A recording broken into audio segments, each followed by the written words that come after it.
¿Qué tal, amigos de Educarte Fiscal? Yo soy Luis Alberto Morales Sosa y me da mucho gusto darles la bienvenida a este su nuevo programa, por supuesto por IMEFI TV, y como siempre me da también muchísimo gusto y me es muy grato darles la bienvenida a mis compañeros. Jessy, Alex, ¿cómo están? Hola, ¿qué tal? Muy bien, muchas gracias Luis, Alex. Muchas gracias, amigos de Educarte Fiscal, un gusto volver a estar aquí con ustedes. Muchas gracias, Luis, por la presentación.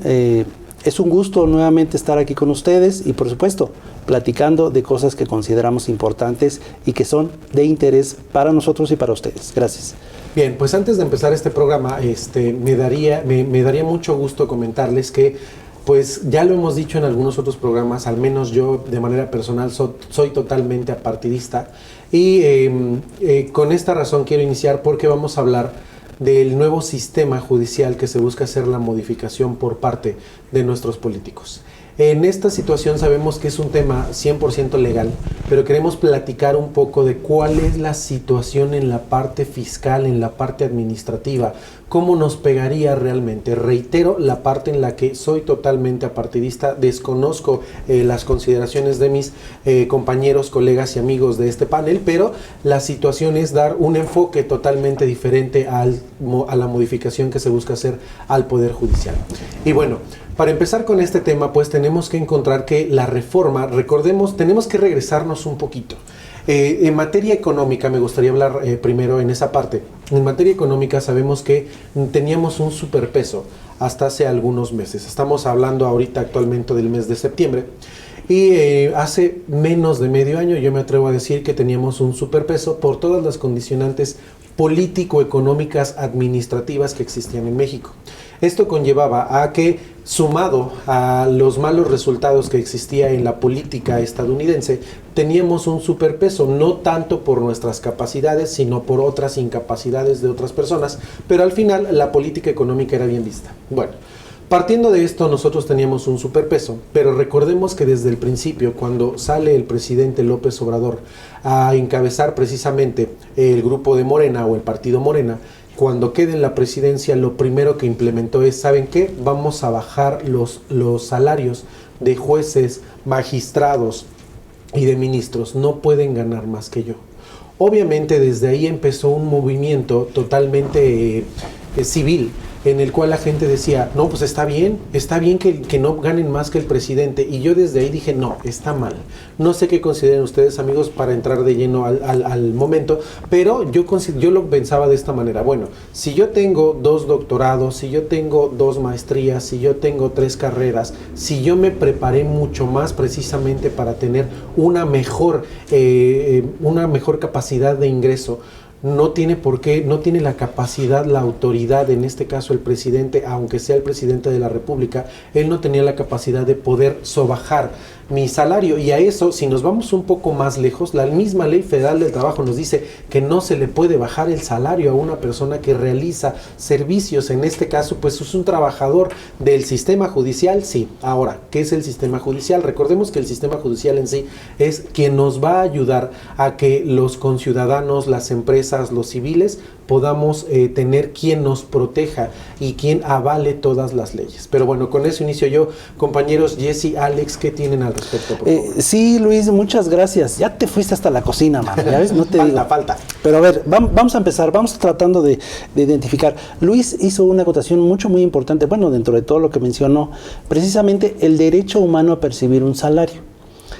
Es mediático decir, voy a bajarle el salario a todos los políticos, jueces, magistrados. Y la mayoría de la población diría, oye, pues eso me suena padre, suena bien, ¿no? Suena que es justo, pero no necesariamente es legal. Porque como bien lo mencionó el maestro Luis, toda aquella persona, sin importar que sea político, no tiene derecho a percibir un salario. Y es inconstitucional bajar ese salario. De ahí que muchas personas que trabajan para el gobierno, evidentemente hicieron lo conducente para que ese derecho humano fuera respetado. Pero me voy a regresar un poquito más a nuestras clases que nos enseñaron en la primaria.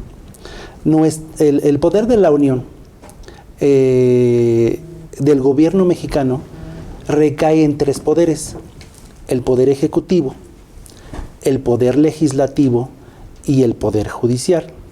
El poder ejecutivo es el presidente. el poder legislativo, la Cámara de Diputados y la Cámara de Senadores. Y el poder, ¿cuál me falta? Judicial, es precisamente los jueces que se encargan de impartir justicia. Y en nuestras clases por ahí de secundaria, pues se nos daban la indicación de que estos tres poderes eran independientes uno del otro, precisamente para que hubiese un contrapeso dentro del gobierno de la República, porque una democracia tiene personas que evidentemente van a disentir y personas que van a apoyar X o cual lineamiento del que se esté hablando en particular. ¿Qué es lo que se pretende entonces? Si hay cierta independencia, no debe de haber injerencia entre un poder y otro. ¿Qué es lo que se pretende con esta reforma al Poder Judicial? Donde muchos podemos ver, y reitero, porque esto no es un programa político, este es un programa estrictamente académico, donde analizamos a profundidad las decisiones que toman nuestros políticos y analizamos cuáles son las posibles consecuencias de la toma de estas decisiones. La principal modificación es que los jueces, magistrados y ministros van a ser electos por voto popular. Es decir, la ciudadanía va a definir, o va a votar, mejor dicho, porque no va a definir, o sea, esa es una idea que desde mi punto de vista, pues nos están vendiendo, porque nosotros no vamos a decidir, o sea, yo Alejandro no voy a decidir, Luis no va a decidir, Jessica no va a decidir. Vamos a votar, pero vamos a votar sobre una línea de candidatos que previamente han sido preseleccionados. Y ahorita vamos a ver cuando hablemos de preselección precisamente de estos candidatos. Pero, ¿cuál es el principio desde mi punto de vista?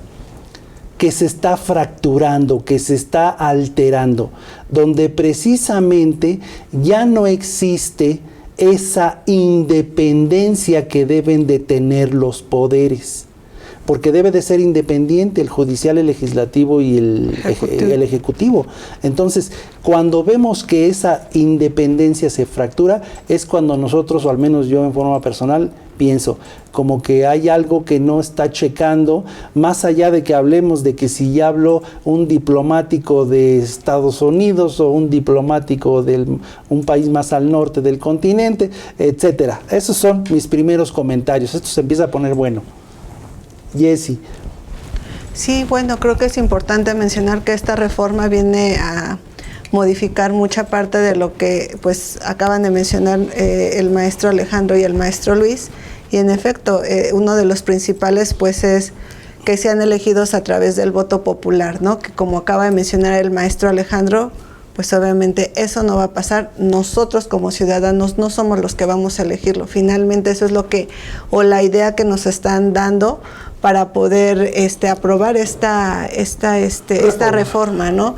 Se propone que a principios de septiembre pues entre ya o pase a la Cámara de Diputados. Sí, ¿no? sí, justo yo comentaba la parte político-económica del superpeso y déjenme concluir esta parte nada más para pasar precisamente a lo que ahora comenta Jessica. Bueno, pues nosotros teníamos un superpeso y resulta que en febrero nosotros, como les comenté, estábamos bien vistos en la parte exterior para poder hacer una economía de importación y exportación, y vamos bien.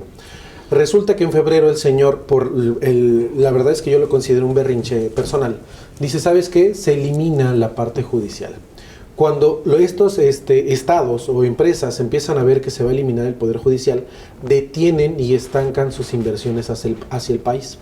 Cuando hacen esto, pues obviamente el peso empieza a tener modificaciones. Todavía teníamos un auge bueno, pero se esperaba que en las votaciones del 2 de junio hubiera un cambio radical. Ya sabemos que ganó también el partido Morena, pues obviamente, ¿qué dijeron? Acuérdense de Mier, comentó que la reforma va. De manera inmediata, pues una fuga de capitales, porque se dice sin hacer una resolución, sin revisarla como tal, procede. Sheinbaum sale de inmediato al siguiente día y dice, ¿sabes qué? No procede, la tenemos que analizar, pero termina Andrés Manuel López Obrador diciendo, ¿sabes qué? Va sin realizarse alguna revisión. Entonces, obviamente, esto que provocó que en menos de 4 meses, me atrevo a decir, de tenerlo de 16 pesos, lo tengamos casi a 20 pesos. Eso fue realmente lo que sucedió con nuestra política económica. Ahora bien, yo pongo este ejemplo y lo pongo aquí sobre la mesa. Y primero que nada tenemos que entender que se desaparecieron 7 órganos autónomos, que precisamente cada uno de ellos ayudaba a que la autoridad estuviera siendo de cierta manera fiscalizada. Y al eliminar estos, pues obviamente eliminan una autonomía y una parte en la que nosotros como conciudadanos podíamos entender qué es lo que sucedía con los números, con las decisiones que tomaba la política. Pues bueno, los eliminan. Segundo, el lunes 26 de agosto sale a la Cámara y resulta que ya todos avalaron y dijeron que sí, que procede la parte del movimiento del Poder Judicial, que porque no está teniendo los resultados obtenidos. Vamos a poner este ejemplo en otro tipo de secretaría, la Secretaría de Salud. La Secretaría de Salud tampoco está teniendo los resultados que se esperan. Dijeron que íbamos a estar como Dinamarca, ¿no? En las cuestiones de salud. Resulta que como tampoco estamos, ¿por qué no quitamos también a todas las personas de salud? ¿Qué es lo realmente grosero, importante, feo en este sistema, en esta modificación? Lo comentábamos fuera del aire. Pues resulta que ahora los jueces, magistrados y ministros, como pueden ser por elección popular, que es precisamente lo que busca el partido de Morena, el presidente Andrés Manuel y Sheinbaum, ¿qué provocaría esto? Pues obviamente que no cualquier persona podría estar en ese lugar, ¿no? Jessy, Alex. Sí, digo, algo de lo que se menciona dentro de esta reforma es que cualquier persona puede, pues ahora sí, postularse para el puesto de juez, magistrado o ministro sin experiencia, y creo que eso es algo muy delicado, ¿no? Porque creo que, como mencionaron en un inicio, pues son personas que están sumamente preparadas y que tienen doctorados, maestrías y que tienen toda la experiencia y que están en ese puesto precisamente para vigilar, pues por los intereses y por darle la legalidad a nuestras leyes, y que pues no se las pasen ahora sí que, como dicen, por el arco del triunfo. Entonces, finalmente, pues esa es la idea, y yo creo que eso es uno de los temas más delicados, ¿no? Que no cualquiera puede ser magistrado ni juez de un poder judicial. Sí, mira, has mencionado bien. De hecho, estamos viendo en la actualidad la inconformidad de los trabajadores. Se pretende, con esta modificación, que un sistema de superación personal a través de exámenes, a través de pruebas de conocimiento, el personal judicial pueda ir ascendiendo de puesto.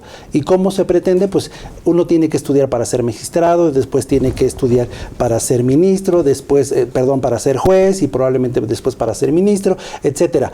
Pero se va a cambiar por un sistema de votación.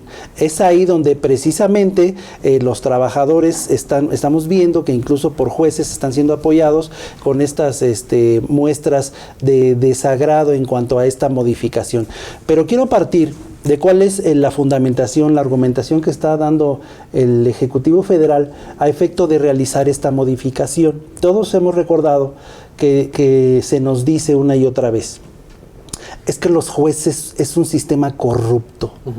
Es un sistema corrupto y debe de ser modificado. Evidentemente debe de haber corrupción, no estoy diciendo que no, pero no es eso lo que quiero comentar. Lo que quiero comentar es que dice, los jueces son corruptos y por esa razón dejan suelto a los malandros, a la gente mala, a la gente violenta, a la gente asesina. Esa es la razón por la cual nos dice, a ver, si tú juzgador, juez, dejas en libre a tal o cual, entonces eres un mal juez y eres un juez corrupto. Cuando es bien sabido por contadores, por abogados, por personal especialista en el área, que esto se debe de respetar con el debido proceso. Es decir, si la fiscalía no hace el trabajo como debe de realizarlo, a efecto de que no encuentre alguna falla legal el juzgador para dejarlo en libertad, la intención con esto es que ese trabajo mal hecho por la fiscalía se le endosa a los juzgadores, a los jueces. Eres mal juez porque los dejas libre. Entonces se entiende que el buen juez no va a dejar libre a los malos, pero no comprende o no se comprende, o en medios mediáticos la gente no puede llegar a comprender que se debe de respetar el debido proceso, así sea un asesino, así sea el peor de las personas que haya cometido algún delito. Tiene derechos y los derechos deben de ser respetados. Hemos hablado N cantidad de programas aquí cuando hablamos de derechos humanos de trabajadores, cuando hablamos de derechos humanos de los contribuyentes. Bueno, pues la gente que comete delitos también tiene derechos. Entonces, creo que no es ese lado. Esa es la idea que se nos ha vendido, en el sentido de que eres mal juez, eres corrupto, porque dejas a los malos sueltos. Entonces, se nos entiende que entonces los buenos jueces no son corruptos y van a dar, no van a dejar en libertad a las personas violentas, cuando sabemos que eso no depende de los jueces, sino del trabajo que realice la fiscalía, ¿no? Entonces, es un punto importante que no se menciona porque, repito, esto se ha vuelto tan mediático que se deja de lado el aspecto técnico, que es lo que nosotros estamos tratando de desmenuzar a efecto de que ustedes tengan un aspecto más amplio de lo que nada más se ve en los medios de comunicación. Fíjate, Alejandro, que acabas de tomar otro tema que me voy a colgar tantito de él. Y como bien comentabas y decías, es que existe corrupción. Es un hecho que en México, en otros países, nos ven primero como narcotraficantes y segunda como un país totalmente corrupto. Y digo, no lo digo yo, así la avala muchísimas estudios y muchísimas evaluaciones, ¿no? Pero bueno, como bien comentas, Alejandro, sí existen, o sea, no podemos cerrarnos de ojos y decir, sabes que esto no existe, porque claro que existe, lo vemos día a día, pero cuando conviene para el sector gubernamental está bien y cuando no conviene está mal. Cuando sí convino, por ejemplo, ¿se acuerdan del general Salvador Cienfuegos? Resulta que como estaba inmiscuido un supergeneral con una larga trayectoria en el gobierno mexicano, es un presunto, resulta que ya lo habían detenido a Estados Unidos, ya estaba del otro lado, y cuando se enteran de este lado, ¿qué crees? Que tráetelo por cielo, mar y tierra. Bueno, hasta la fecha ni siquiera nos han explicado cómo es que lo liberaron. Entonces, cuando es que nos convenga, si está bien que esté corrupto, si está bien que esté corrompido, si está bien que no hagan excelente su trabajo, y cuando no, pues resulta que no me estás ayudando, y como no me estás ayudando, te voy a hacer un lado. ¿Qué es lo realmente? Otro comentario que comentaba, que decía Jesse, era que cualquier persona puede postularse. Y aquí precisamente, Alejandro, también lo platicábamos fuera del aire, no es que te postules, es que te pongan. O sea, no es realmente que yo diga, oye, fíjate que yo quiero ser, ya dijimos que ahora cualquier persona puede ser juez, magistrado, ministro, cualquiera. Pero ahora una de las modificaciones que también es que no es que yo quiera, es que ahora me van a poner. ¿Y quién me va a poner, Alejandro? Ahí está, importante. Jesse, Luis, si quieren comentarlo, lo comento. No, adelante. Pues ahí está. El Poder Ejecutivo va a proponer 10 candidaturas. El Ejecutivo, es decir, el presidente, el preciso, como ustedes lo conozcan, el licenciado Andrés Manuel López Obrador. Bueno, que en aquel bueno, sí, perdón, sí, tienes razón. Ahí, rewind, va a ser la presidenta electa en estos momentos, ¿no? Entonces ella va a poder proponer a 10 candidatos. La Cámara de Diputados y la Cámara de Senadores va a proponer 5 y 5. Ya van otros 20, 10 del Ejecutivo, 10 de las cámaras y por último el Judicial, que va a poder proponer otras 10 candidaturas. De tal suerte que van a ser 30 candidaturas en total para poder votar de forma pública. Eso es lo que pretende la modificación, pero quiero regresarme un poquito porque no quiero perder la idea y quiero que quede muy claro cuál es la gravedad del asunto. Cuando nosotros imaginemos que yo tengo una diferencia con mi amigo Luis. Entre él y yo firmamos un contrato, tenemos una diferencia, yo te pagué, no te pagué, era tanto. Ok, en primera instancia, ¿quién va a dirimir la diferencia entre nosotros? Vamos a ir con un juez civil que va a dirimir nuestras diferencias y el juez, que es un poder independiente, va a decir, el maestro Luis tiene la razón, el maestro Alejandro tiene la razón. Y ahí quedamos, santa paz. Ahora imaginemos que la maestra Jessie me contrata como su trabajador y de alguna manera también tenemos una diferencia. Y yo voy y la demando, pero no voy a ir con un juzgador civil, voy a ir con un juzgador laboral, es decir, a un tribunal laboral. Y yo voy a argumentar lo que yo considere pertinente y Jessie, que fue mi patrona, o que es mi patrona, ella va a argumentar lo que considere pertinente y va a dirimir nuestras diferencias. De tal suerte que al ser un poder independiente, el juzgador, pues no le va a dar la razón a ella o a mí porque me conozca o porque le caiga bien, sino a quien según la ley tenga la razón. Ahora bien, vamos al que nos compete a nosotros como contadores y fiscalistas. Si nosotros tenemos una diferencia con la autoridad fiscal, pues no voy a ir con un juez civil, ni voy a ir con un juez laboral, voy a ir al Tribunal Fiscal Federal, donde un juez conocedor de la materia le va a dar la razón o al SAT, que en este caso es la autoridad fiscal, o se la va a dar a su servidor. De tal forma que ya que entendimos que el juzgador es importante porque tiene que tener el carácter de imparcialidad y de independencia, ¿qué sucede cuando esa independencia se pierde? Es decir, yo partido, para no decir ningún nombre, yo partido X, voy a proponer como juez a Juan. Pero ¿qué crees? Como yo partido X propuse a este juez, pues este juez puede tener parcialidad. ¿Parcialidad para quién? Pues para quien lo patrocinó a llegar al puesto. De ahí que muchas personas, muchos analistas, estemos pensando, híjole, creo que nos va a terminar saliendo más caro el caldo que las albóndigas. ¿Por qué razón? Todos sabemos de aquellos, ahorita me viene a la mente esos asuntos que se están dirimiendo en los tribunales fiscales de la televisora esta de la Jusco, ¿cómo se llama, amigo? Azteca. Azteca, precisamente, ¿no? Donde el director general dijo, es anticonstitucional que esté exponiendo mi privacidad de esos asuntos, ¿no? Evidentemente es un asunto que no se ha resuelto a favor del gobierno federal.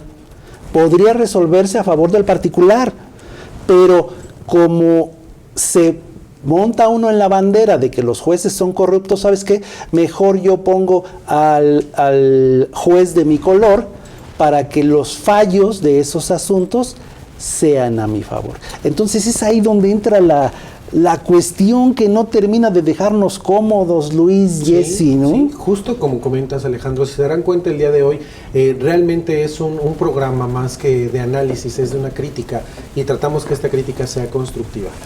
Vamos a regresar en un momento para seguir platicando de la parte económica y sobre todo la parte fiscal, que también tendría una injerencia bastante importante en nuestro país. No se vayan, regresamos en un momento.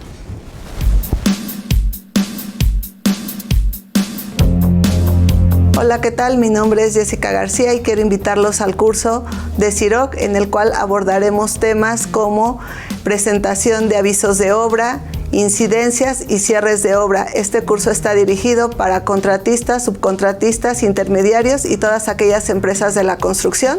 Los esperamos.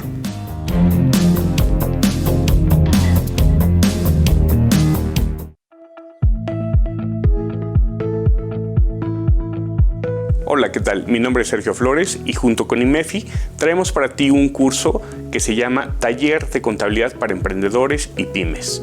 En este curso vamos a aprender a analizar los estados financieros y que los estados financieros, que los números sirvan y trabajen para ti. ¿Sí? ¿De qué manera? Vamos a saber si tu negocio gana o pierde, si podemos desarrollar, vamos a manejar flujos de efectivo, vamos a manejar el análisis de estados financieros. Es información que es básica para ti. Te esperamos.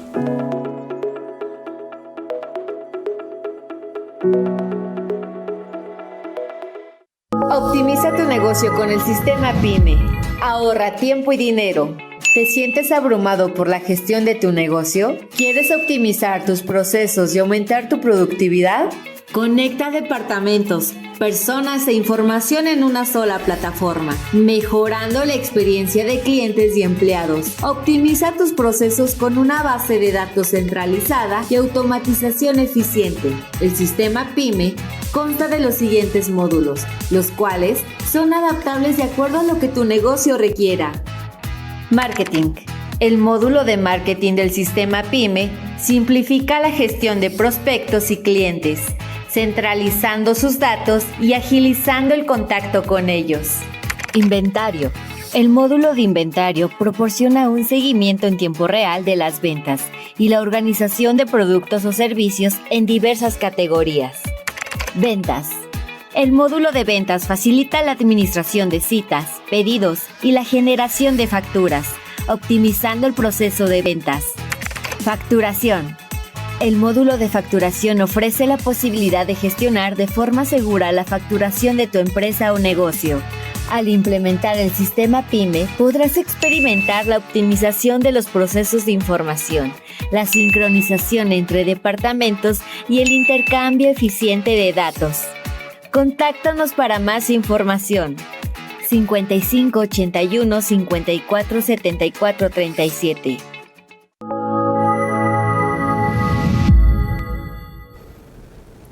Bien, amigos de Educarte Fiscal, estamos de vuelta aquí en su programa, obviamente por IMEFI TV, y platicábamos ahora de la reforma al Poder Judicial y las implicaciones que tiene. Ahora bien, como yo ya comentaba hace un momento, la parte política, económica y la parte fiscal, todas, y digo, no nada más la fiscal, la civil, la gubernamental, todo se va a afectar. Bueno, pues resulta, ya ponía un ejemplo el maestro Alejandro en materia laboral. ¿Qué pasaría en materia fiscal? Bueno, pues imagínense, y ahorita vamos a pasar con otro tema por separado, pero vamos a platicar ahorita del tema fiscal. Imagínense que yo soy una empresa y que Alejandro representa al SAT. Cuando yo una empresa le pago los impuestos al SAT, que es representante del gobierno federal, yo le pago, se me ocurre, 1 millón de pesos de impuestos, ¿sale? Y de repente Alejandro hace una revisión y me dice, Luis, ¿qué crees? Que no era 1 millón de pesos, me debes 5 millones de pesos. No, pues ¿por qué? Entramos en dimes y diretes, yo hago lo que puedo, como gato boca arriba, me defiendo como yo puedo, voy a meter obviamente mis opciones de defensa, cualquiera que éstas sean, y con quién las voy a meter. Bueno, pues ya en las últimas instancias me tengo que ir con un juez. El juez obviamente es totalmente por separado, no tiene nada que ver conmigo, no tiene nada que ver con la parte fiscal, pero hoy en día, pero ¿qué pasa si existe la parte en donde el que quede como juez obviamente va a estar a favor del sector gubernamental? ¿Ustedes creen que yo como simple empresario o como persona física voy a tener una oportunidad de defensa? La ley dice que sí. Pero resulta que el juez pues ya está del lado del gobierno. Claro. Alguna vez en la parte del posgrado nos tocó, ¿se acuerdan de su querido maestro Carlos? Claro. Que precisamente él estaba del lado gubernamental, él era un magistrado. ¿Sí? Magistrado. Y nos decía, ¿sabes qué es que la parte del magistrado? Tienes que pagar el impuesto porque así es. Ya después veremos si se puede defender, que lo defienda, pero si no, se tiene que pagar sí o sí. Y él estaba, y la verdad es que a mí me sorprendía mucho ese maestro porque nos decía, siempre totalmente a favor de la parte gubernamental y ni siquiera a favor de la parte del contribuyente. Entonces imagínense que todo ese tipo de personas que vayan a quedar, primera, sin los estudios necesarios, segunda, sin la experiencia necesaria, tercera, sin ni siquiera la parte de estudios y la capacidad de poder tener un entendimiento más general para poder dirimir alguna de estas situaciones. Entonces, obviamente, ¿qué implicaría? Que nosotros como contribuyentes estaríamos en un estado de indefensión.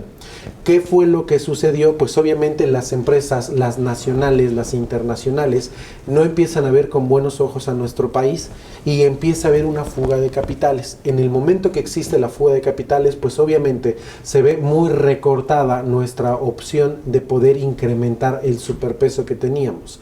ya lo comentaba, en cuestión de 4 meses de 15 pasó a 19, casi 20 pesos, bueno, casi pegándole a los 15, a los 20 pesos. Entonces, obviamente, esta fue la repercusión económica. Ya lo dijo el cónsul de Estados Unidos y el cónsul de Canadá una semana antes, 2 semanas antes de terminar el mes de agosto. Ya dijeron, a ver, Partido Morena, te recomiendo que revises bien tu modificación al Poder Judicial, porque acuérdate que tienes tú un TEMEC, el Tratado de Libre Comercio anteriormente, que ahora se llama Tratado México-Estados Unidos-Canadá, el TEMEC. Acuérdate que tú tienes un tratado y resulta que ese tratado, si tú estás haciendo esta modificación, ¿qué crees? Que sí surte efectos legales para precisamente nosotros podamos llevar de manera viable y lo mejor posible este tratado. Recordemos que nosotros somos el socio comercial número 1 de Estados Unidos. La mayoría de nuestras exportaciones, el 87% de nuestras exportaciones se van a Estados Unidos. ¿Se imaginan que nos detengan, modifiquen o apliquen aranceles extraordinarios por este tipo de complicaciones? No sé, la verdad no sé si ya han hecho este análisis las personas que están hoy en el poder de México, no sé si han hecho este análisis. Obviamente esto implicaría a que nos cerraríamos las puertas a la parte económica con nuestro primer socio comercial. Entonces, no nada más es esa la modificación, también existe una disminución, Alejandro, Jesse, sí, la cual también es una manera importante en la cual quieren pensar a restringir las posibilidades que nosotros tenemos de defensa, ¿no, Alex? Sí, mira, me voy a regresar a un punto oscuro que tocaste, Luis, que el cual ya había olvidado, pero me hiciste recordarlo precisamente. Cuando hablamos de que hay cierta alineación, el maestro Luis habló de un magistrado, el cual conocimos y tenía una forma particular de pensar.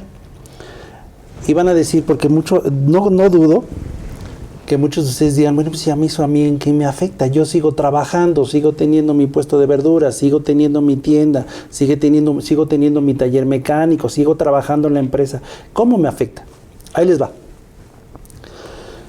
La autoridad tenía como criterio no devolver los saldos a favor de los trabajadores. Fíjense, estoy hablando de trabajadores, no estoy hablando de empresarios ni de inversionistas, estoy hablando de gente común de a pie, que trabaja en una empresa, que tiene un horario y que percibe 1, 2 salarios, 3 salarios mínimos, etcétera. La autoridad tenía el criterio de no devolver si es que el retenedor no había pagado la retención. ¿Qué sucede? Ya se pronunció la Corte. ¿Sabes qué, autoridad?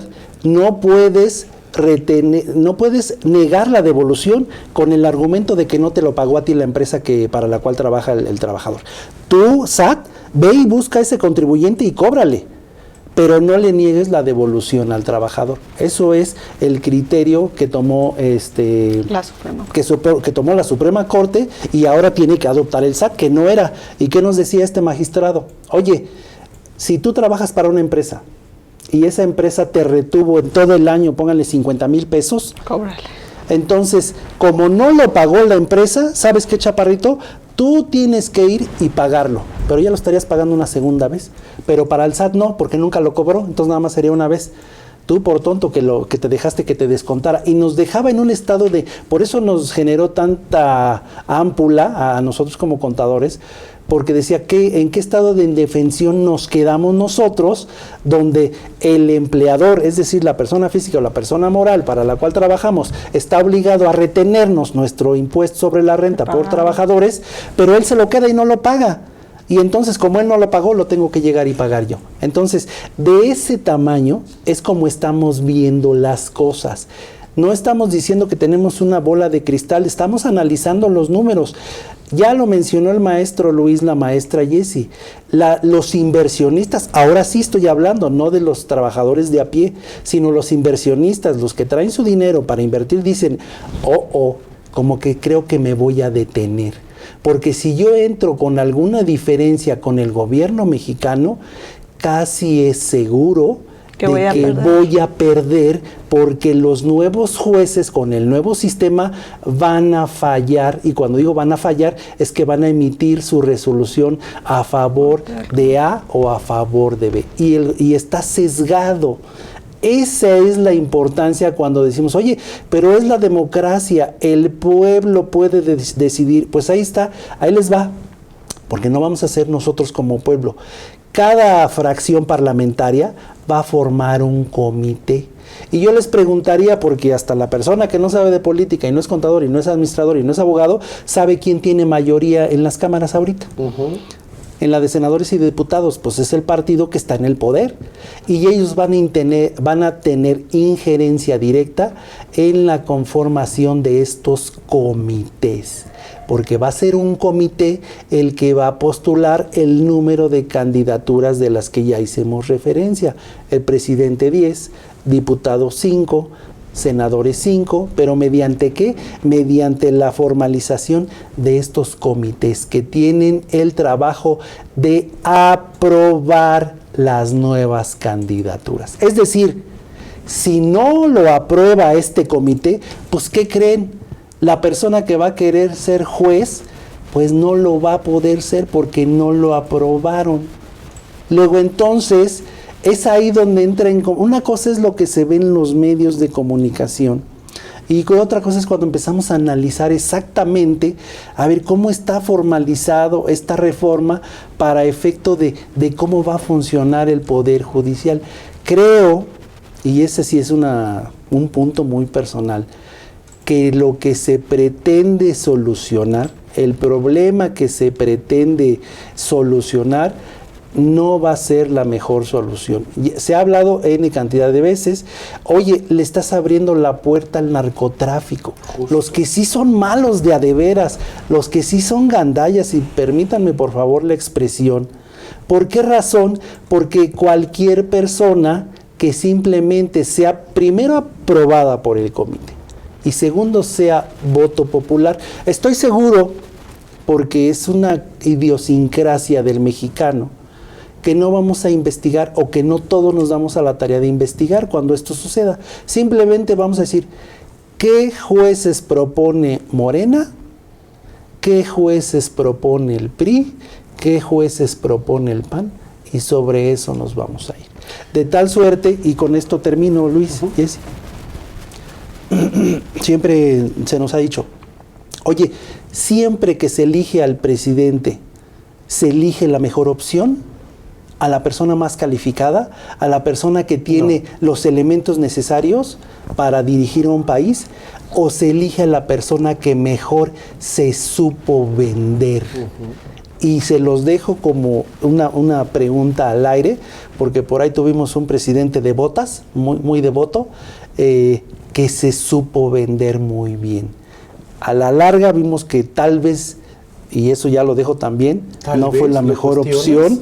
No, porque no me quiero meter en ese asunto, amigo Luis, pero ese es el punto que quiero ver. O sea, tenemos que ver más allá de la información que nos brindan para poder tomar una decisión tan de tanto impacto, Luis, tan económico, cuando a nivel de inversión, cuando tengamos alguna diferencia con el gobierno federal a través de la fiscalización. Es decir, es un cúmulo de actos que vamos a tener que afrontar por las decisiones que ahorita estamos tomando.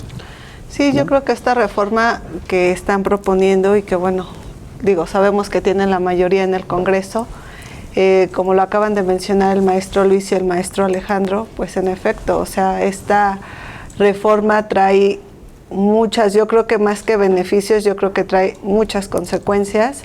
El hecho de no analizarla del todo bien, porque finalmente, pues como acaban de mencionar ellos, o sea, trae una repercusión económica por las empresas que dicen, bueno, pues ahorita las personas o los jueces, magistrados que se van a encargar de ver por el Poder Judicial, ahorita pues van a estar, ahora sí casi de forma directa, puestos por ya saben qué partido, ¿no? O sea, eso es lo que va a suceder y no es que no es que vaya a ser por un voto popular, porque al final del día no lo vamos a hacer nosotros directamente, lo van a hacer directamente allá en la Cámara de Diputados, en la Cámara de Senadores.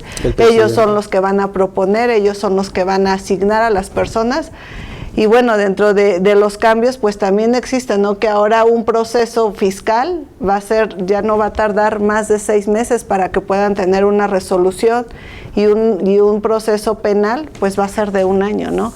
Que esto, pues también acorta los plazos que de alguna manera nosotros como ciudadanos pues tenemos para poder pues defender, ¿no? y poder presentar pruebas ante la autoridad en caso de que tengamos alguna situación. Fíjate, Jessy, acabas de dar un punto, yo creo que hasta el más importante de todo el programa, porque recuerden que nuestras leyes están de acuerdo al juris tantum. ¿Qué es eso? De acuerdo a que yo compruebe lo contrario que me está diciendo la autoridad. Prueba de lo contrario. Entonces, cuando Jessy nos dice que se está recortando a 6 meses la parte fiscal, entonces, ¿qué implicaría? Yo el hecho de meter mis medios de defensa, recurso de revocación, juicio de nulidad, juicio de amparo, directo, indirecto, pues ¿qué crees? Que ya ni siquiera vas a poder meter tantos. A lo mejor ya el recurso de revocación ni te va a servir, y muchísimas veces nosotros utilizamos el recurso de revocación para tener una temporalidad, para poder acomodar y poder solventar nuestras soluciones, ¿no? Entonces, en este caso, el recurso de revocación a lo mejor ya ni existiría para nosotros, ¿no? Y digo, hablando, y además, otra cosa que dijo Alejandro y que sí quisiera puntualizar es la parte del populismo. Lamentablemente, esto es un hecho que va a pasar. Ya votaron a favor el día lunes, como comentaba, 26 de agosto, pero es un hecho que va a pasar. Ya lo dijo la presidenta electa, en septiembre pasa porque pasa. Entonces hay que hacer un análisis. Si ya va a pasar, recordemos, no es el único país que lo ha hecho Bolivia, lo ha hecho hasta Estados Unidos, en algunos ciertos casos también lo hace, pero lo más preocupante es que, lo pongo así sobre la mesa, Venezuela lo empezó a hacer de la misma manera, igualito. Resulta que Venezuela primero quitó la parte del Poder Judicial y después quitó los entes gubernamentales por separado que daban transparencia. México lo está haciendo a la inversa. ¿Qué pasaría? Recordamos que, no sé si alguna vez lo dije en este programa, cuando Morena se quedaba como segundo sexenio, era un poder que se iba a quedar de 30 a 40 años, a menos que existiera algo totalmente preponderante que pudiera eliminarlo del poder. ¿Qué pasaría entonces si no lo podemos eliminar del poder y se queda el Poder Judicial sobre las mismas condicionantes? Pues obviamente sería el más popular, no el mejor, y ese popular, ¿qué creen? Que podría estar inmerso, como ya lo comentó el maestro Alejandro, por parte del narcotráfico. ¿Sabes qué? Vamos a poner un deportista. Ahora están de moda los deportistas y están de moda los artistas, que son gente popular. Vamos a ponerlo como candidato a una diputación, a una senaduría, vamos a ponerlo como un alcalde, y resulta que son gente preparada. No me lo tomen a mal, claro que no, tengo mucho respeto por las personas que ejercen su profesión, pero zapatero a tus zapatos. Si tú eres deportista, pégale a los deportes. Si tú eres un artista, pues pégale a lo que realmente tú sabes, ¿no? Si tú no sabes parte de la ley, pues no te metas en esto que realmente no consideras y ni siquiera tienes el conocimiento necesario, ¿no? Pero bueno, lamentablemente por cuestiones de tiempo tenemos que dejar hasta aquí el programa del día de hoy. Sus últimos comentarios acerca de este tema, Jessy, Alex, por favor. Pues bueno, creo que es importante tomar en cuenta todo esto, que finalmente sabemos que está próximo a aprobarse o pasar por la Cámara de Diputados y que bueno, quede aprobado, ¿no? Pero de cualquier manera, pues es importante que pues tomemos esto en consideración, no solamente nos dejemos guiar por lo que nos dicen, ¿no? Hay que leer, hay que estudiar, hay que analizar la información antes de poder tomar una decisión para cualquier situación que sea. Y bueno, pues por mi parte es todo. Mi nombre es Jessica García y a mí me encuentran en contadores@ggm.com.mx. Hasta la próxima. Gracias, Jessy, gracias, Luis. Bueno, pues a manera de conclusión, a mí me gustaría comentar lo siguiente. Este programa, si bien siempre he dicho que no queremos ser políticos, tal vez ahora sí lo fuimos, a manera de conclusión personal, no juzgo ni critico el poder que se le da al pueblo al elegir a los jueces y magistrados. Lo que creo que está mal es que esta votación esté filtrada por intereses políticos. Es decir, que el pueblo vote por jueces, magistrados, que yo, poder político, estoy determinando. Esa es mi crítica. No a la elección en sí, sino a que nos hagan votar con una filtración que mantiene intereses políticos que muy seguramente afectan más o afectarán más a los derechos humanos de las personas, que somos trabajadores, que somos gente de a pie. Entonces, mi crítica es mi recomendación es estar muy atento en lo que va a suceder para que podamos pensar, razonar y tomar la mejor decisión que consideremos pueda ayudar a mejorar nuestra situación personal como individuo. De mi parte es todo, muchas gracias. Mi nombre es Alejandro Valdés Ledesma. A mí me encuentran en alejandrovaldez@valdesiasoc.com. Hasta la próxima. Bien, amigos de Educarte Fiscal, pues llegamos al fin de este programa y como se darán cuenta, pues es totalmente contrario a lo que normalmente venimos trabajando, pero queríamos hacer un hincapié y un análisis desde nuestro punto de vista de lo que puede suceder, qué puede acontecer con esta situación. Pero bueno, y yo soy el maestro Luis Alberto Morales Sosa y ahí me encuentran en el correo que está en pantalla. Nos vemos en la próxima.